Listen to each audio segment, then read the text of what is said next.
ವಿದ್ಯಾರ್ಥಿಗಳೇ, ವರ್ಧಮಾನ ಕವಿತೆಯ ಮುಂದಿನ ಭಾಗವನ್ನ ಚರ್ಚೆ ಮಾಡೋಣ. ಕಳೆದ ಅವಧಿಯಲ್ಲಿ ನಾವು ವರ್ಧಮಾನ ಕವಿತೆಯ ಹಿನ್ನೆಲೆ ಮತ್ತು ಅದರ ಆರಂಭಿಕ 3 ಚರಣಗಳ ಕುರಿತು ಚರ್ಚೆ ಮಾಡಿದ್ವಿ. ಈಗ 4 ಮತ್ತು ಕೊನೆಯ ಚರಣದಲ್ಲಿರ್ತಕ್ಕಂಥ ಭಾವಸ್ವಾರಸ್ಯವನ್ನ ಗಮನಿಸ್ತಾ ಹೋಗೋಣ. ಹೀಗೆ ನಾಣಿಯ ಮಗ ಶೀನಿ ತನ್ನ ಯೌವನಾವಸ್ಥೆಯಲ್ಲಿ ತೋರುವ ಹುಚ್ಚಾಟಗಳನ್ನ ಅಥವಾ ವರ್ತನೆಗಳನ್ನ ತಂದೆ ಆತಂಕಿತನಾಗಿ ನೋಡ್ತಾ ಇದ್ರು ಕೂಡ ಅವನು ಮತ್ತೆ ಅರ್ಥ ಮಾಡಿಕೊಳ್ತಾ ಇದ್ದಾನೆ. ಅಥವಾ ನಾವು ಅರ್ಥ ಮಾಡಿಕೊಳ್ಬೇಕು ಹೇಗೆ ಅಂತಂದ್ರೆ, ಈ ಯೌವನದ ಉತ್ಸಾಹ, ಚಟುವಟಿಕೆ, ವಿಲಕ್ಷಣ ಅನ್ನಿಸುವ ವರ್ತನೆಗಳೆಲ್ಲವೂ ಒಂದು ವಿಕಾಸದ ಹೆಜ್ಜೆಗಳಾಗಿ ನಾವು ನೋಡಬೇಕು ಅಂತ. 4ನೇ ಚರಣಕ್ಕೆ ನಾವು ಹೋಗೋಣ. ಗೌವರದ ಒಳಗತ್ತಲಲ್ಲಿ ಸುತ್ತಲೂ ತಟಕಿ ತಡೆದು ನಡೆದು ಮುಗ್ಗರಿಸಿ ಬಿದ್ದೆದ್ದು ಹರಿಯುವ ಜಾಡು ಹಿಡಿವ, ಗುರುತಿಸುವ ಬೇರೆ ಬಗೆವ, ಕಳೆದದ್ದನ್ನು ಪಡೆದದ್ದಕ್ಕೆ ಪಡಿ 10 ಹಡೆವ, ಕವನದ ಕರಡು ಸಿದ್ಧಪಡಿಸುವ ಕವ್ಯ ವರ್ಧಮಾನಗೆ. ಎಷ್ಟು ಚೆನ್ನಾಗಿ ಕವಿತೆ ಹೋಗ್ತದೆ ಗಮನಿಸಿ.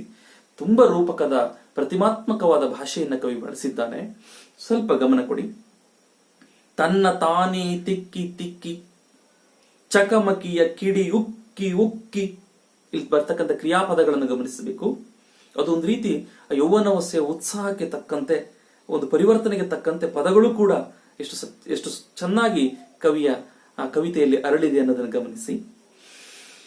ತನ್ನ ತಾನೇ ತಿಕ್ಕಿ ಚಕಮಕಿಯ ಕಿಡಿಯುಕ್ಕಿ ಕತ್ತಲ ಹೊಟ್ಟೆ ಹೊತ್ತು ಹೊಯ್ಯುವ ಹವ್ಯ, ಗೌವರ ವಾಸದ ಎಕ್ಕಟಿ ಮೊಟ್ಟೆ ಹೊಟ್ಟೂ ಸಲ್ಲುವುದೇ ಗುರುದಕ್ಷಿಣೆ, ದೂರದ ಕಡಲ ತೆರೆ ಸೊಕ್ಕಿ ಬಡಿವ, ಚಾಣದ ಪೆಟ್ಟಿಗೂ ಹಲ್ಲು ಗುರು ಕೊಂಬು ಇವು ಅಷ್ಟಿಷ್ಟು ಸವೆದು ಸಾಕ್ಷಾತ್ಕಾರಗೊಳ್ಳಬಹುದಾದ ಅಂಶಾವತಾರ ಹೊರೆ, ಉರಿ ಹತ್ತಿ ಕೊಳ್ಳಿ ಧಗಧಗಿಸಿ ಕತ್ತಲ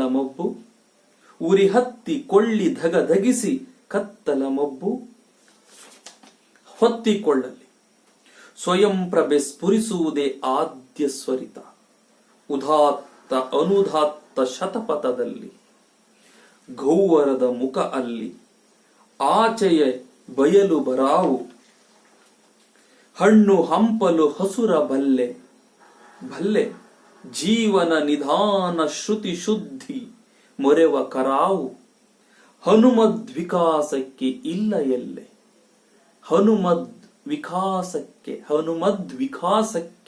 ಇಲ್ಲ ಎಲ್ಲೆ ಅಂತ ಹೇಳ್ತಾ ಕವಿತೆ ಹನುಮಂತನ ಪೌರಾಣಿಕ ಕಥನಕ್ಕೆ ಇದನ್ನ ಸಂಪರ್ಕಿಸಿ ಅಲ್ಲಿಗೆ ಸುಳಿವನ್ನ ಸಿಕ್ಕಿಸಿ ತನ್ನ ಇಡೀ ಕವಿತೆಯಲ್ಲಿ ಏನು ಹೇಳಲಿಕ್ಕೆ ಕವಿ ತುಡಿತಾನೋ ಅದರ ಒಂದು ಕೀಲಿಕೈಯನ್ನ ಕೊಟ್ಟು ಕವಿತೆ ಪೂರ್ಣಗೊಳ್ಳುತ್ತೆ. ಈ ಯೌವನಾವಸ್ಥೆಯನ್ನ ದಾಟುತ್ತಿದ್ದಂತೆ ಹೇಗೆ ಮೊದಲಿಗೆ ಮುಖದಲ್ಲಿ ಮೀಸೆ ಬರುತ್ತಿದ್ದ ಹಾಗೇನೆ ಆ ಎಳೆಗರುವಿಗೆ ಕೊಂಬು ಬರುವಾಗ ಹೇಗೆ ಗೂಳಿ ಮಾಡುತ್ತೋ ಆತರ ಮಾಡುವ ವಯಸ್ಸಿನಲ್ಲಿ ನಾನಾ ಏಳು ಬೀಳುಗಳನ್ನ, ತೊಡಕುಗಳನ್ನ, ಸೋಲು ಗೆಲುವುಗಳನ್ನ ಎದುರಾಕೊಳ್ತಾನೆ, ಮಾಡಬಾರದ ಚಟುವಟಿಕೆಗಳನ್ನ ಮಾಡ್ತಾನೆ, ಹಲವು ಅನುಭವಗಳನ್ನ, ಅನ್ವೇಷಣೆಗಳನ್ನ ಪಡ್ಕೊಳ್ತಾ ಹೋಗ್ತಾನೆ. ಕೊನೆಗೆ ಒಂದು ವಯಸ್ಕ ಹಂತಕ್ಕೆ ಬರ್ತಿದ್ದ ಹಾಗೆ ತನ್ನ ಬದುಕಿನ ಸರಿತಪ್ಪುಗಳ, ಏಳು ಬೀಳುಗಳ ಒಂದು ಅನುಭವದ ಪರಿಪಾಕ ನಿಧಾನಕ್ಕೆ ಗಟ್ಟಿ ಆಗ್ತಾ ಬರುತ್ತೆ. ಕುದಿಯುವ ಜ್ವಾಲಾಮುಖಿ ನಿಧಾನ ತಣ್ಣಗಾಗ್ತಾ ಒಂದು ಸಮಸ್ಥಿತಿಗೆ, ಒಂದು ಘನಸ್ಥಿತಿಗೆ ಬರುವಂತೆ ಈ ಯೌವನಾವಸ್ಥೆಯಿಂದ ಸ್ವಲ್ಪ ಪ್ರೌಢಾವಸ್ಥೆಗೆ ಹೋಗ್ತಾ ಶೀನಿಯ ಮನಸ್ಸಿನಲ್ಲಿ, ದೇಹದಲ್ಲಿ, ಬುದ್ಧಿಯಲ್ಲಿ, ಆಲೋಚನೆಯಲ್ಲಿ, ಒಟ್ಟು ಬದುಕಿನ ವರ್ತನೆಯಲ್ಲಿ ಆಗ್ತಕ್ಕಂಥ ಪರಿವರ್ತನೆಗಳನ್ನ ಕವಿ ಕೊನೆಯ ಸಾಲಿನಲ್ಲಿ ತುಂಬಾ ಕೊನೆಯ ಚರಣದಲ್ಲಿ ತುಂಬಾ ಅದ್ಭುತವಾಗಿ ಕಟ್ಟಿಕೊಟ್ಟಿದ್ದಾರೆ. ಗೌಹರದ ಒಳಗತ್ತಲಲ್ಲಿ ಸುತ್ತಲೂ ತಟಕಿ ತಡೆದು ನಡೆಯುವ ಅಂದ್ರೆ ಅವನಿಗೆ ಯೌವನಾವಸ್ಥೆಯಲ್ಲಿ ಬೆಳಕೆಂಬುದಿಲ್ಲ, ಅಥವಾ ಖಚಿತವಾದ ಗುರಿ ಇಲ್ಲ, ಅಥವಾ ಅವನು ಯಾವುದನ್ನ ಗುರಿ ಅನ್ಕೊಂಡಿದನೋ ಅದು ಬೆಳಕಿನ ಕಡೆನೆ ಹೋಗ್ಬೇಕು ಅಂತನೂ ಇಲ್ಲ. ಹೀಗೆ ಆಲೋಚನೆ ಮಾಡಿ ಹಿರಿಯರು ಹೋದ ದಾರಿಯಲ್ಲೇ ಹೋಗಬೇಕು ಎನ್ನುವ ಆ ಸಾಂಪ್ರದಾಯಿಕ ಸ್ಥಿತಿಯನ್ನು ಮೀರಿ ಅವನೇ ಹುಡುಕಿಕೊಂಡು ಹೋಗಿದ್ದಾನೆ. ಅವನದೇ ಪ್ರಶ್ನೆ, ಅವನದೇ ಪರೀಕ್ಷೆ, ಅವನದೇ ಉತ್ತರ. ಈ ತೊಳಲಾಟದಲ್ಲಿ, ಈ ಹುಡುಕಾಟದಲ್ಲಿ ಅವನಿಗೆ ಬದುಕಿನ ಕರಡು ತಿರುತ್ತಾನೆ ಅಂತ ಹೊಸ ಹೊಸ ಅನುಭವಗಳನ್ನ ಒಬ್ಬ ಕವಿ ಆರಂಭದಲ್ಲಿ ಬರೆಯುವಾಗ ಹೊಸ ಪ್ರಾಸದಲ್ಲಿ, ಹೊಸ ಛಂದಸ್ಸಿನಲ್ಲಿ, ಹೊಸ ಭಾವದಲ್ಲಿ, ಹೊಸ ಶೈಲಿಯಲ್ಲಿ ಕಟ್ಟುವ ಕವಿ ಕೂಡ ಒಂದು ರೀತಿಯ ವರ್ಧಮಾನನೇ. ಈ ಹಿಂದಿನ ಕವಿಗಳ ಎಲ್ಲ ಸಿದ್ಧ ಮಾದರಿಗಳನ್ನು ಒಡೆದು ವಿಭಿನ್ನವಾಗಿ ನಾನೊಂದು ಕವಿತೆಯನ್ನು ಕಟ್ಟಬೇಕು ಅಂತ ಹೊರಡ್ತಾನಲ್ಲ, ಆ ಯುವ ಕವಿಯು ಕೂಡ, ಆ ಹೊಸ ಕವಿಯು ಕೂಡ, ಅವನೊಳಗಡೆನೂ ಕೂಡ ಶುರುವಾಗುವುದು ವರ್ಧಮಾನದ ವರಾತವೇ. ಹೊಸತನ್ನ ಕಟ್ಟಬೇಕು ಅಂತ ಬರಿತಾನೆ, ಏನೇನೋ ತರ್ತಾನೆ, ಹೊಸ ಬಗೆಯನ್ನು ತರಬೇಕು ಅಂತ ಹೋಗ್ತಾನೆ. ಅದಾದ ಮೇಲೆ ಈ ಸ್ಥಿತಿ ಇದೆಯಲ್ಲ, ಕೊನೆಯ ಸ್ಥಿತಿ, ಇದು ಕರಡು ತಿದ್ದುವ ಸ್ಥಿತಿ. ತನ್ನ ಮನಸ್ಸಿನಲ್ಲಿ ಮೂಡುವ ಅದಮ್ಯ ಉತ್ಸಾಹದ ವಿಚಿತ್ರ ಕಲ್ಪನೆಗಳನ್ನು ಬರೆದ ಕವಿ ಕರಡು ತಿದ್ದುವಾಗ ಸ್ವಲ್ಪ ಆಲೋಚನೆ ಮಾಡ್ತಾನೆ. ಸರಿ ತಪ್ಪುಗಳನ್ನ, ಲಕ್ಷಣ ವಿಲಕ್ಷಣಗಳನ್ನ, ಆಭಾಸಗಳನ್ನ ಅವನ್ನೆಲ್ಲ ಕರಡು ತಿದ್ತಾ ಹೋಗ್ತಾನೆ. ತಿದ್ದುವುದು ಅಂದ್ರೆ ತನ್ನದೇ ಭಾವನೆಗಳನ್ನು ಮತ್ತೆ ತಿದ್ದಿಕೊಳ್ತಾ ಇದ್ದಾನೆ. ತನ್ನದೇ ಸಾಹಸದ ಹೆಜ್ಜೆಗಳನ್ನ ಮರುಪರಿಶೀಲಿಸ್ತಾ ಇದ್ದಾನೆ. ತಾನು ಅಂದುಕೊಂಡ ಆಲೋಚನೆಗಳನ್ನೇ ಪುನರ್ವಿಮರ್ಶೆ ಮಾಡ್ತಾ ಇದ್ದಾನೆ. ಹಾಗೆ ಬದುಕಿನಲ್ಲಿ, ಯೌವನದಲ್ಲಿ ಶೀನಿ ಮಾಡಿರುವ ಎಡವಟ್ಟುಗಳು ಅಥವಾ ಉತ್ಸಾಹಗಳು, ಅವನೇ ಮಾಡಿಕೊಂಡಂತಹ ಕಲ್ಪನೆಗಳನ್ನ ತಿದ್ದಿಕೊಳ್ಳುವ ಒಂದು ಹಂತಕ್ಕೆ, ಒಂದು ಕಡೆ ಕೂರುವ ಹಂತಕ್ಕೆ ನಿಧಾನ ಮನುಷ್ಯ ವಿಕಾಸವಾಗ್ತಾ ಹೋಗುತ್ತೆ. ಹಾಗಾಗಿ ಸಿದ್ಧಪಡಿಸುವ ಕವ್ಯ ವರ್ಧಮಾನಗೆ. ಆಮೇಲೆ ಈ ಸಂದರ್ಭ ಇದೆಯಲ್ಲ, ಘರ್ಷಣೆ, ಯಾವುದು ಸರಿ, ಯಾವುದು ತಪ್ಪು, ಇಷ್ಟು ದಿನ ನನ್ನ ಹಿರಿಯರು ಹೇಳ್ತಾ ಇದ್ದಾರಲ್ಲ ಅದು ಸರಿನಾ, ಅಥವಾ ತನ್ನ ಅನುಭವದಲ್ಲಿ ದಕ್ಕಿದ್ದು ಸತ್ಯವಾ? ಎಷ್ಟು ಸರಿ ಈ ತಲೆಮಾರುಗಳ ಸಂಘರ್ಷ. ಅಪ್ಪ ಹೇಳಿದ್ದು ಎಷ್ಟೋ ವಿಚಾರಗಳು ಮಗನಿಗೆ ಅದು ಮೌಢ್ಯ ಅನಿಸ್ಬೋದು. ಮಗನ ವೈಚಾರಿಕತೆ ಅಪ್ಪನಿಗೆ ಅಯ್ಯೋ ಇನ್ನೇನೋ ಆಗ್ತಾ ಇದೆ, ಧರ್ಮವನ್ನ ಮೀರ್ತಾ ಇದ್ದಾನೆ ಅನಿಸ್ಬೋದು. ಅಥವಾ ಯಾವುದನ್ನ ಪರಂಪರಾಗತವಾದ ನಂಬಿಕೆ ಅನ್ಕೊಂಡಿರ್ತೀವೋ ಅದು ನಮಗೆ ಅದು ನಂಬಿಕೆ ಅನ್ನಿಸದೇ ಇರಬಹುದು. ಆದರೆ ಹಳೆಯದೆಲ್ಲವನ್ನು ಬಿಟ್ಟು ನಾನು ಯೌವನದಲ್ಲಿ ಕಂಡುಕೊಂಡಿದ್ದೆ ಸತ್ಯ ಅನ್ನುವ ತೀರ್ಮಾನಕ್ಕೂ ನಾವು ಬರ್ಲಿಕ್ಕೆ ತಯಾರಿಲ್ಲ. ಅದಕ್ಕೆ ಹಳೆ ಬೇರು ಹೊಸ ಚಿಗುರು ಕೂಡಿರಲು ಮರಸಬೇಕು. ಹಳೆಯದನ್ನೂ ತೆಗೆದುಕೊಂಡು ತಾನು ತನ್ನ ಬದುಕಿನ ಹೋರಾಟದಲ್ಲಿ ಕಂಡ ಅನುಭವಗಳನ್ನು ಎರಡನ್ನೂ ತಿಕ್ಕಬೇಕು. ಭೂತ ಮತ್ತು ವರ್ತಮಾನ ಮತ್ತು ಭವಿಷ್ಯತ್. ಈ ಹಳತು ಹೊಸತನ್ನ ತಿಕ್ಕಿ ತಿಕ್ಕಿ ಇಲ್ಲಿ ಯಜ್ಞದ ರೂಪಕವನ್ನ ಕವಿ ಕೊಡ್ತಾನೆ. ಅನೇಕ ವೈದಿಕ ಕ್ರಿಯಾವಿಧಿಗಳನ್ನ ಕವಿ ಇಲ್ಲಿ ರೂಪಕ ಭಾಷೆಯಾಗಿ ಬಳಸ್ತಾ ಹೋಗ್ತಾರೆ. ತಿಕ್ಕಿ ತಿಕ್ಕಿ ಅಂದ್ರೆ ಯಜ್ಞಕ್ಕೆ ಮೊದಲು ಆ ಬೆಂಕಿಯನ್ನ ಹಚ್ಚುವಾಗ ವೈದಿಕ ಆಚರಣೆಯಲ್ಲಿ ಚಕ್ಕೆಯನ್ನ, ಅಶ್ವತ್ಥದ ಚಕ್ಕೆಯನ್ನ ತಿಕ್ಕಿ ತಿಕ್ಕಿ ತಿಕ್ಕಿ ಆ ತಿಕ್ಕಿ ಎರಡು ಚಕ್ಕೆಗಳು ತಿಕ್ಕಿದಾಗ ಬುಡ ಮತ್ತು ತುದಿಯ ಚಕ್ಕೆಗಳು ಅಲ್ಲಿ ಹುಟ್ಟುವ ಕಿಡಿಯನ್ನ ಆ ಯಜ್ಞದ ಕುಂಡಕ್ಕೆ ತಾಕಿಸಿ ಅಲ್ಲಿಂದ ಬೆಂಕಿ ಅಗ್ನಿ ಹಚ್ಚಿಕೊಂಡು ಆ ಯಾಗವನ್ನು ಮುಂದುವರಿಸ್ತಾರೆ. ಈ ತಿಕ್ಕುವ ಚಕಮಕಿ ಇದೆಯಲ್ಲ, ಇದು ಎರಡು ತಲೆಮಾರುಗಳ ಹಿರಿಕಿರಿಯರ ನಡುವಿನ ಮೌಲ್ಯಗಳ ಸಂಘರ್ಷ, ನಂಬಿಕೆಗಳ ಸಂಘರ್ಷ, ಬದುಕಿನ ರೀತಿಯ ಸಂಘರ್ಷ. ಈ ಎರಡು ಸಂಘರ್ಷಗಳ ನಡುವಿನಿಂದ ಒಂದು ಹೊಸ ಕಿಡಿ ಹುಟ್ಟುತ್ತಲ್ಲ, ಅದು ಹೊಸ ದಾರಿ, ಹೊಸ ಬೆಳಕು. ಅದು ಕಸಿಗೊಂಡ ಬದುಕು, ಹಳೆದು ಮತ್ತು ಹೊಸದು ಕಸಿಗೊಂಡ ಬದುಕು. ಈ ನಡುವೆ ನಡೆಯುವ ಮುಖಾಮುಖಿಯಿಂದ ನಮಗೇನು ಒಂದು ಚರ್ಚೆ, ಆ ಚರ್ಚೆಯಿಂದ ಹುಟ್ಟುವ ಆಲೋಚನೆ, ಆ ಕಡದು ಕಡದು ಕಡದು ಕಡದು ಹೇಗೆ ನವನೀತ ತೇಲಿ ಬರುತ್ತೋ, ಅದು ಮುಂದೆ ತುಪ್ಪವಾಗುತ್ತೋ, ಹಾಗೆ ಈ ತಲೆಮಾರುಗಳ ನಂಬಿಕೆಗಳ ಸಂಘರ್ಷವನ್ನ ಆ ಕವಿ ಯಜ್ಞಕ್ಕೆ ತಿಕ್ಕುವ ಚಕ್ಕೆಗೆ ಹೋಲಿಸಿದ್ದಾರೆ. ಅದು ತನ್ನ ತಾನೇ ತಿಕ್ಕೊಳ್ಳೋದು, ಬೇರೆ ತಿಕ್ಕೋದಲ್ಲ. ನನ್ನ ಒಳಗಡೆನೆ ನನ್ನ ನಂಬಿಕೆ ಮತ್ತು ಹಿರಿಯರ ಪರಂಪರೆ ಇವುಗಳನ್ನ ತಿಕ್ಕಿ ತಿಕ್ಕಿ ಹತ್ತಿಕೊಂಡ ಕಿಡಿಯಲ್ಲಿ ಕತ್ತಲೆ ಹೊಟ್ಟೆ ಹೊತ್ತು ಒಯ್ಯುವ ಹವ್ಯ. ಈ ಹಳತು ಹೊಸದರ ನಡುವೆ ಹುಟ್ಟಿಕೊಂಡ ಹೊಸ ಅರಿವಿನ ಬೆಳಕಿನಲ್ಲಿ ನಮಗೆ ಕಾಣುವ ಚಿಂತನೆ ಇದೆಯಲ್ಲ, ಆ ಅಗ್ನಿಗೆ ಹಾಕುವ ಹವಿಸ್ಸು ಮೇಲೇರಿ ಸ್ವರ್ಗದ ದೇವತೆಗಳಿಗೆ ಹವಿಸ್ಸನ್ನು ತೆಗೆದುಕೊಂಡು ಹೋಗುವ ಹವ್ಯದಂತೆ ನಮ್ಮ ಆಲೋಚನಾ ಸರಣಿ ಸಾಕ್ತಾ ಹೋಗುತ್ತೆ ಅನ್ನೋದನ್ನ ಕವಿ ಒಂದು ಯಜ್ಞ ರೂಪಕದಲ್ಲಿ ಕೊಡ್ತಾ ಹೋಗ್ತಾರೆ. ಹೀಗೆ ನಿಧಾನ ಬದುಕಿನ ಅನುಭವಗಳ ಪೆಟ್ಟಿಗೆ, ಉಳಿಪೆಟ್ಟಿಗೆ ಸಾವು, ನೋವು, ಸೋಲು, ಈ ತರದ ಅನೇಕ ಪೆಟ್ಟುಗಳಿಗೆ ಕಲ್ಲಂತೆ ವಕ್ರವಕ್ರವಾಗಿ ಅಡ್ಡಾದಿಡ್ಡಿಯಾಗಿ ಬೆಳೆದ ಯೌವನಾವಸ್ಥೆಯು ಒಂದು ಸ್ವಸ್ವರೂಪಕ್ಕೆ ಬರುತ್ತಾ ಹೋಗುತ್ತೆ. ಹಾಗೆ ಅನೇಕ ಬದುಕಿನ ಅನುಭವದ ಉಳಿಪೆಟ್ಟುಗಳಿಗೆ ಸಿಕ್ಕಿ ವಯಸ್ಕ ಹಂತಕ್ಕೆ ಬರ್ತಿದ್ದ ಹಾಗೆನೆ ನಾವೊಂದು ಗೃಹಸ್ಥಾಶ್ರಮಕ್ಕೆ ಕಾಲಿಡುವ ಹೊತ್ತಿಗೆ ಒಂದು ಸುಂದರವಾದ ಮೂರ್ತಿ ಆಗ್ತೀವಿ. ಹಾಗೆ ನಮ್ಮ ಬದುಕಿನ ವಕ್ರತೆಗಳು ಕೂಡ ಕಡಿಮೆ ಆಗ್ತದೆ. ಇದೆಲ್ಲ ನಿಧಾನ ಅನುಭವದ ಪರಿಪಾಕದಿಂದ, ಬದುಕಿನ ನಿತ್ಯದಿಂದ ಬರುವಂಥದ್ದು. ಅದಕ್ಕೆ ಕವಿ ಇಲ್ಲಿ ಹೇಳ್ತಾರೆ, ಸರಿದೊರೆ ಬಡಿವ ಕಡಿವ ಚಾಣದ ಪೆಟ್ಟು ಪೆಟ್ಟಿಗೂ ಹಲ್ಲು ಗುರುಗೊಂಬು ಇವು ಅಷ್ಟಿಷ್ಟು ಸವೆದು ಸಾಕ್ಷಾತ್ಕಾರಗೊಳ್ಳಬಹುದಾದ ಅಂಶವಾತಾರ. ಮನುಷ್ಯನ ಬದುಕೆ ಹಾಗೆ. ತಪ್ಪುಗಳನ್ನ, ಓರೆಕೋರೆಗಳನ್ನ ಸರಿ ಮಾಡಿಕೊಳ್ತಾ ಹೋಗ್ಬೇಕು. ಇದು ವ್ಯಕ್ತಿಯ ಜೀವನ ವಿಕಾಸ ಅಷ್ಟೇ ಅಲ್ಲ, ಇಡೀ ಮನುಷ್ಯನ ನಾಗರಿಕತೆ ಸಾಗಿ ಬಂದ ಕ್ರಮವೇ ಹಾಗೆ.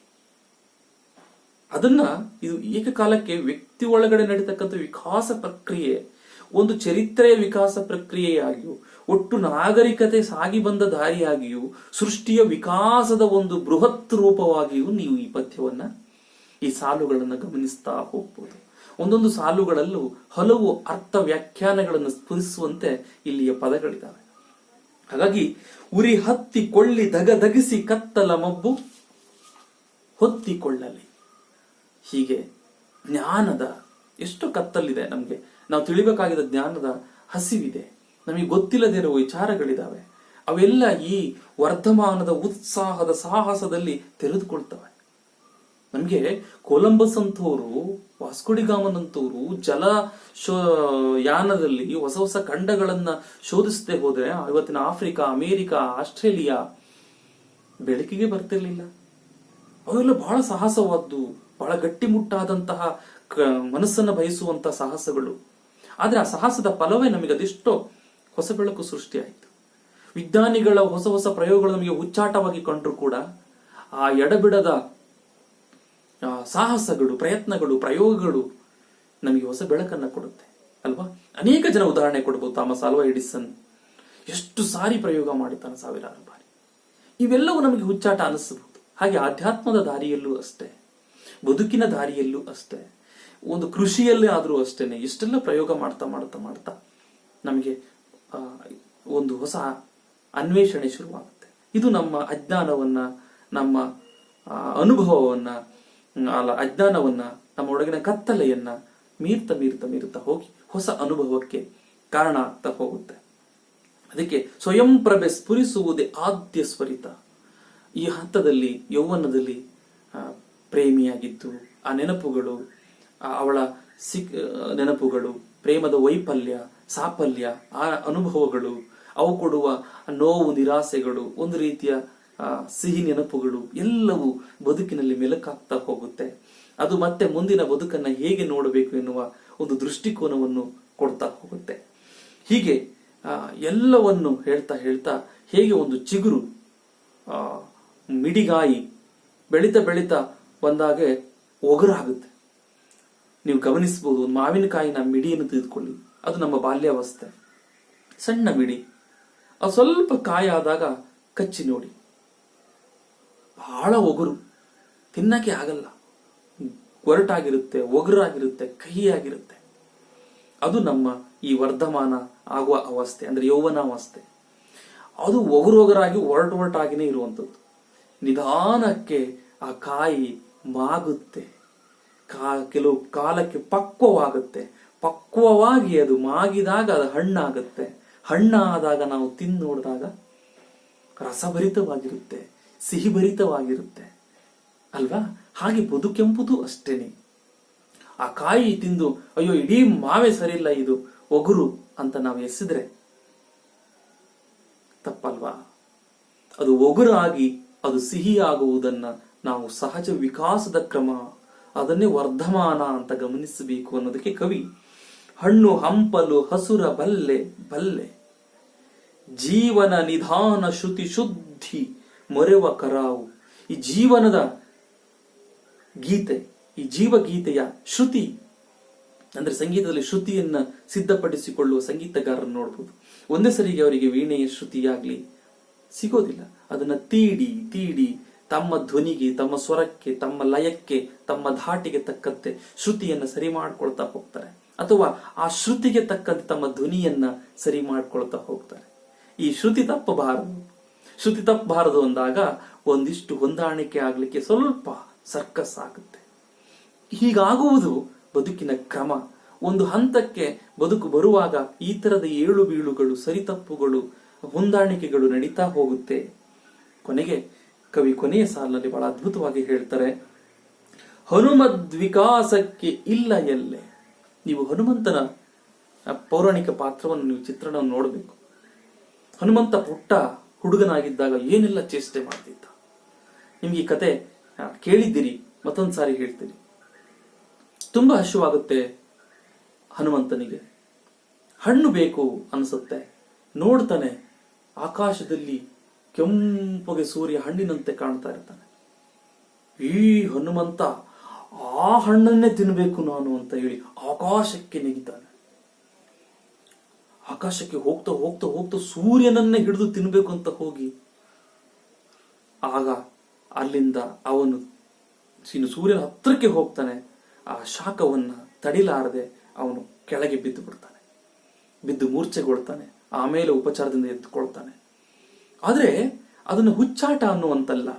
ಹಾಗೆ ಅವನು ಬಾಲ್ಯದಲ್ಲಿ ಎಲ್ಲೆಗಳನ್ನು ಮೀರಿ ಅನಂತ ಆಕಾಶದೆಡೆಗೆ ಹಾರಿದ ಅನುಭವವೇ ಮುಂದೆ ಲಂಕೆಗೆ ಸಮುದ್ರವ ಲಂಘನ ಮಾಡಲಿಕ್ಕೆ ಕಾರಣ ಆಗುತ್ತೆ.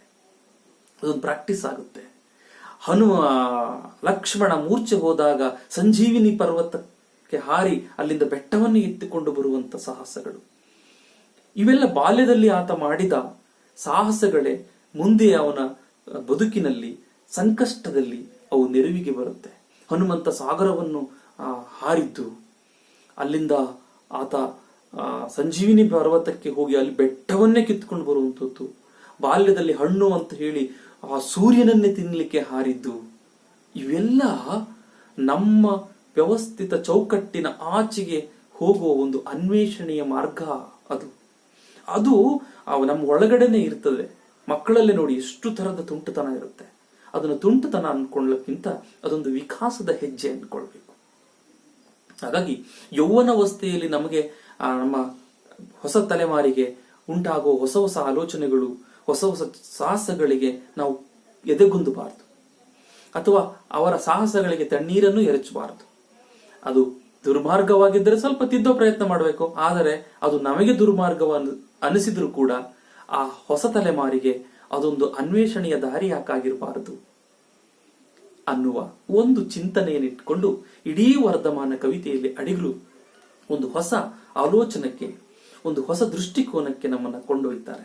ಈ ತರದ ವಿಕಾಸಕ್ಕಾಗಿ ಅವರು ಅನೇಕ ಪೌರಾಣಿಕ ಪಾತ್ರಗಳನ್ನು ತರ್ತಾರೆ.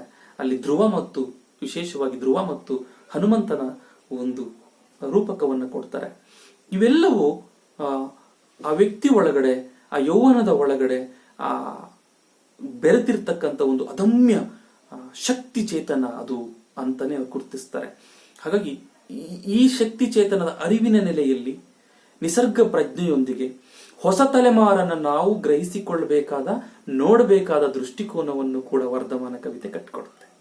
ಆಮೇಲೆ ವೈದಿಕ ಕ್ರಿಯಾವಿಧಿಗಳನ್ನು ತರ್ತಾರೆ. ಉಪನಿಷತ್ತಿನ ನಾ ಪ್ರಮಿದತಿವ್ಯ ಎನ್ನುವ ಒಂದು ಶ್ಲೋಕವನ್ನು ತರ್ತಾರೆ. ಆಮೇಲೆ ಸುರುಚಿ, ಧ್ರುವ ಅವರ ಪಾತ್ರಗಳನ್ನು ತರ್ತಾರೆ. ಆಮೇಲೆ ಯಜ್ಞದ ರೂಪಕವನ್ನು ತರ್ತಾರೆ.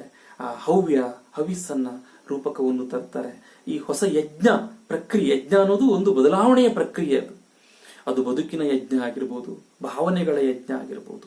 ಅದು ಮೂರ್ತ ರೂಪದಲ್ಲೂ ಇರಬಹುದು, ಅಥವಾ ಭಾವನಾ ರೂಪದಲ್ಲೂ ಇರಬಹುದು, ಅಮೂರ್ತ ರೂಪದಲ್ಲೂ ಇರಬಹುದು. ಈ ಯಜ್ಞದ ಉದ್ದೇಶವೇ ಬದಲಾವಣೆ. ಹಾಗೆ ಬದುಕಿನ ಯಜ್ಞದಲ್ಲಿ ಚಕಮಕಿ ಆಗುವ, ನಿಜವಾಗಿಯೂ ಯಜ್ಞದ ಹೋರಾಟದ ಬದುಕು ನಮಗೆ ಗಟ್ಟಿ ಆಗುವುದೇ ಯೌವನಾವಸ್ಥೆಯಲ್ಲಿ ಅಂತ.